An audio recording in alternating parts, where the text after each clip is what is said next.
Hi guys, over the past year, I've really been learning how to build models again and actually do things on a better level, learning how to weather, learning how to do the fine painting, all the stuff I wasn't really good at as a kid. But now I feel like I've finally gotten to the back and discovering something that I love to do. And since that year has gone on, I've learned how to use one of these. And to learning how to use one of these, you also have to learn not just getting proper stroke pattern down, but also how to make sure you're running it properly with air, but also your paint mixtures.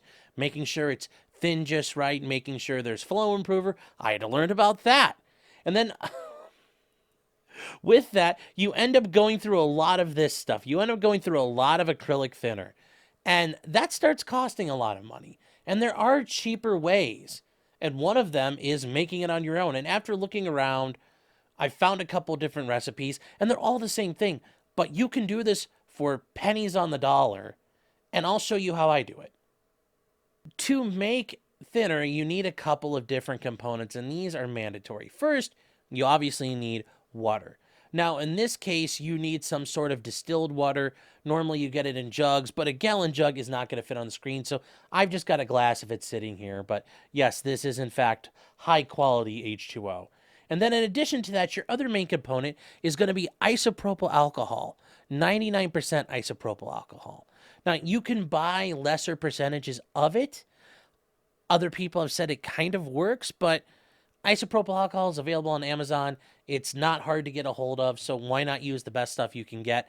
And really, the price difference isn't that much for the amount you're getting. So what you do with these two, for example, is you do 2 parts water to 1 part isopropyl alcohol. Now, how does that work? Well, this, for example, this bottle of what used to be Tamiya Thinner is 250 milliliters, and that's quite a bit. So what do you do then? Well, instead of 250, you do 240. And 240, well, that splits into 3, and that's 80 milliliters. So it's 160 milliliters of water, because remember, it's 2 to 1, and 80 milliliters of alcohol. Now, how do I measure that? Well, there is an option where you can use different things you may have around your house, but I did get this off Amazon. This is a glass that has up to 90 milliliters on one side and has up to 3 ounces on the other. Now, this is a coffee drinking glass, I guess, to be cute, but it has what I need and it works very well. Also, these are dirt cheap on Amazon. I'll leave a link for it below. So that's what I use, and then you fill it up, and then you have 240 milliliters of thinner ready to go. But you're missing something. And the one thing you're missing at this point is flow improver. You are missing flow improver, and you're going to add that.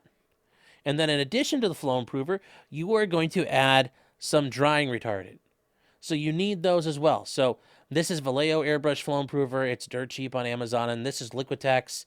This is pretty cheap on Amazon, but it's also the one that's reliable and is available through Prime. And then what do you do? Well, this is 250 milliliters. So I took 5 milliliters of this and 5 milliliters of this, and I put them into the thinner and shook it up, and it's worked very well so far. I will tell you, I have tried this on Vallejo paint, Tamiya paint, and Testors acrylic paints. It does work very well. I haven't had any problems with it so far. It has allowed me to work on my projects, and as I said, I am still working on using this bad boy, and I kind of suck at it, so it helps minimize the oopsie poopsies. But now I do use a mixture of just alcohol and water to make a solution so I can clean brushes, clean other bits of equipment and things I'm working on, and that's a great way that I don't have to waste the flow improver and the retardant and throw those into the mix, because you don't need those to clean your brushes and equipment. So what do you do? Well, I mean, it's as your thinner gets grungy, you can dump it out. You're not really losing a whole lot of money. For example, this is 960 milliliters. That's a ton of it. It's going to take you a long time to burn through this, even if you are kind of wasteful with it. This Liquitex is 118 milliliters. So at 5 milliliters a pop, that's going to take quite a while. This flow improver is 200 milliliters. 200 milliliters, guys. That's going to take forever to get through. And then ultimately, chat, the water, Well, the water comes in gallon jugs. At least here in America it does. And I don't know what a gallon is in milliliters. That's like a gajillion milliliters, I think. I don't know.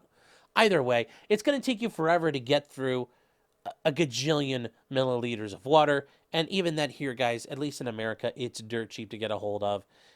So, guys, that is it for me today. I hope you guys like this. Please comments or questions below. I know normally when I'm working on the models, such as, like this bad boy right here, the M1 we're working on right now. I've been doing this mainly as something to live stream, but I am going to start trying to work on putting together some, short form videos of like just the work in progress on it. I know people like those, and that's what most channels do. Most people don't want to hear me blab and blab and blab or see me react to comments as I'm working. So I will probably start trying to work on those soon if you guys are interested. But until next time, I'll see you around.